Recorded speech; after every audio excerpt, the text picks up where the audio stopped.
Good evening students, कैसे हैं आप लोग। आई होप आप लोग सब ठीक होंगे और अपने घर में पढ़ाई कर रहे होंगे। तो हम लोग साथ में पढ़ रहे हैं एंड आज हम लोग पॉलिटिकल का चैप्टर 4 स्टार्ट करेंगे।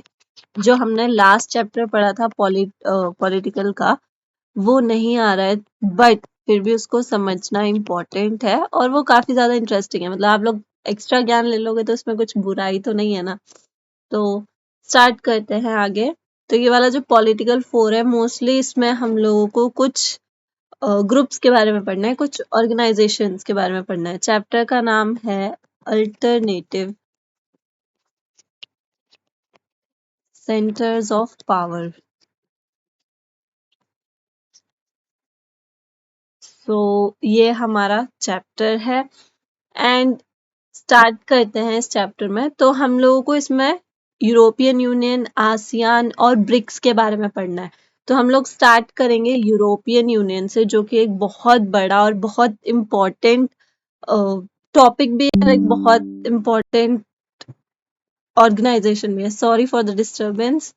ठीक है, तो चलो हम लोग स्टार्ट करते हैं। मैं आप लोगों को ऐसे समझाने की कोशिश करूंगी कि आपको आराम से समझ में आए।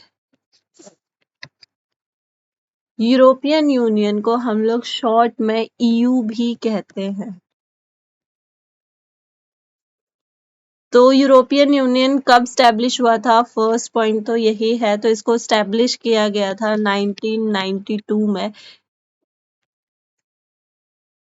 1992 में इसको स्टैब्लिश किया गया था।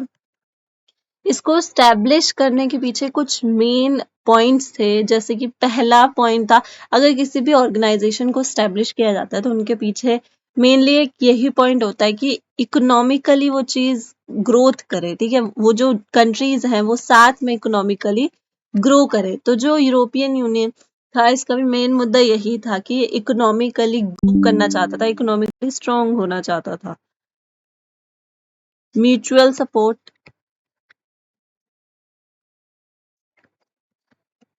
इसमें जो देश थे वो एक दूसरे को सपोर्ट करें, क्योंकि अगर आप देखें जिस टाइम पे ये स्टैब्लिश हुआ था तो इससे एक साल पहले यूएसएसआर डिसइंटीग्रेट हुआ था, अमेरिका भी अभी सुपर पावर बना था, बहुत सारी चीजें हो रही थी दुनिया में। तो ये जो देश थे वो चाहते थे कि हम लोग म्यूचुअली एक दूसरे को सपोर्ट करें। मतलब अगर मेरे साथ कोई प्रॉब्लम हो रहा है तो मेरे साथ कोई और दूसरा देश खड़ा रहे, हाँ, कि मैं तेरा सपोर्ट हूँ, मैं तुम्हें कुछ नहीं होने दूंगा, ऐसा। और था गुड फॉरेन पॉलिसी। अब ये जो देश है ना, ये समझ चुके थे कि उनके लिए फॉरेन पॉलिसीज कितनी ज्यादा इम्पोर्टेंट है, क्योंकि बहुत सारी चीजें देखने को मिल रही थी। जैसे कि बहुत सारी चीजें थी, जैसे कि ये डिसइंटीग्रेशन था, अमेरिका का सुपर पावर बनना था, इराकी फ्रीडम था, 9/11 का हमला था, बहुत सारी चीजें थी। मतलब देशों को अपना सिक्योरिटी का भी चिंता था और उनको ये भी था कि कहीं वो किसी सुपर पावर के नीचे दब ना जाए। तो ये लोग एक ऑर्गेनाइजेशन से जुड़ के बस इतना चाहते थे कि ये लोग अच्छे से, मतलब खुद को मतलब संभाल के रख सके। ठीक है, इनके ऊपर कोई प्रॉब्लम ना आ सके। मैं आपको बता दूं, हम लोग अभी इंट्रोडक्शन पढ़ रहे हैं यूरोपियन यूनियन का। तो ये जो 3 पॉइंट्स हैं, ये पॉइंट्स इस बारे में है कि यूरोपियन यूनियन का मेन मोटो क्या है। Main motto of European union.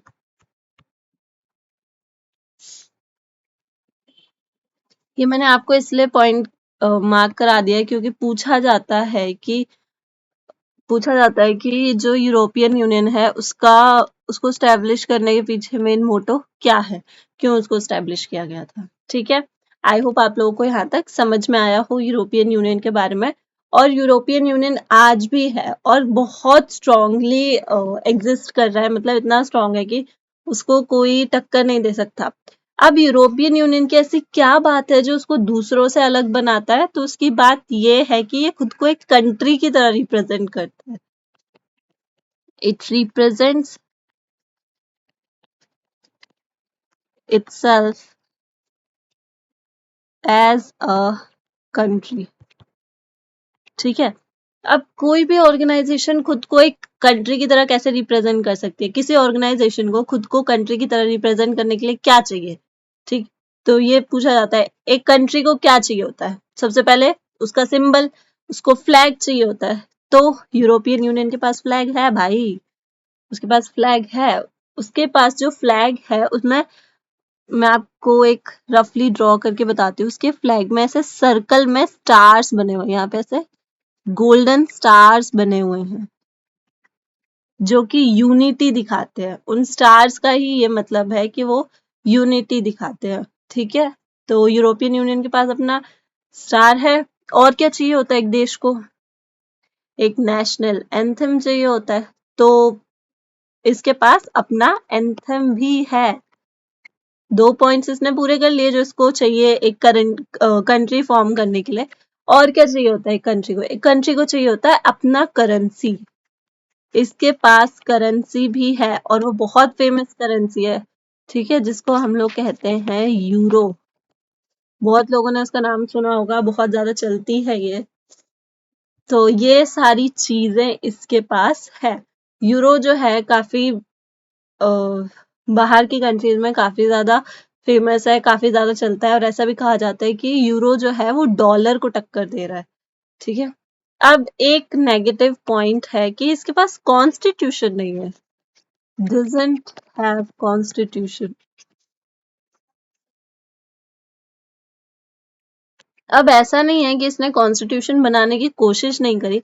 इसने 2003 में, मैं आपको ईयर भी बता देती हूँ, 2003 में अपना कॉन्स्टिट्यूशन बनाने की कोशिश करी थी, बट अनलकीली ये नहीं बना पाया क्योंकि ये खुद को एज अ कंट्री तो रिप्रेजेंट करता है, बट ये है तो एक ऑर्गेनाइजेशन ही ना। एक ऑर्गेनाइजेशन में क्या होता है, डिफरेंट कल्चर्स की डिफरेंट कंट्रीज है और हर कंट्री की अपनी पॉलिसी है, अपनी मेंटालिटी है, अपनी थिंकिंग है, ठीक है, जिसकी वजह से ये अभी तक अपना कॉन्स्टिट्यूशन नहीं बना पाया है, ठीक है। और मैं आपको एक बार इसका मार्किंग स्कीम बता दूं, जो यूरोपियन यूनियन का क्वेश्चन है ना, ये 6 मार्क्स का आता है, ठीक है।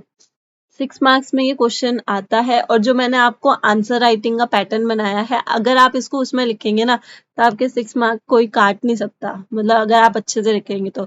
ये सारा जो है ये अभी उसका इंट्रोडक्शन है, ये यूरोपियन यूनियन का इंट्रोडक्शन है। यूरोपियन यूनियन का आंसर काफी अच्छे से काफी बड़ा लिखा जाता है, ठीक है। आपको ये हर एक पॉइंट एक्सप्लेन करना पड़ेगा, जैसे जो ये स्टार्स हैं ये यूनिटी शो करते हैं क्योंकि ये सब सर्कल में है और ये आपस में यूनिटी दिखाते हैं, ठीक है। इसको बनाया क्यों गया था, रीजन क्या था यूरोपियन यूनियन बनाने का, तो ये सारे उसके रीजंस है। इंट्रोडक्शन में आप ये सब लिख सकते हैं कि ये खुद को कंट्री की तरह रिप्रेजेंट कर रहा है, इसके पास फ्लैग है, इसके पास एंथम है, करेंसी है, इसको स्टैब्लिश 1992 में किया गया था, but it does not have it's constitution. और भी इसके फीचर्स है, बट और इसके फीचर्स हम लोग देखेंगे नेक्स्ट क्लास में। आज के लिए बस इतना ही। अगर आपको वीडियो अच्छा लगा हो तो please like share and subscribe.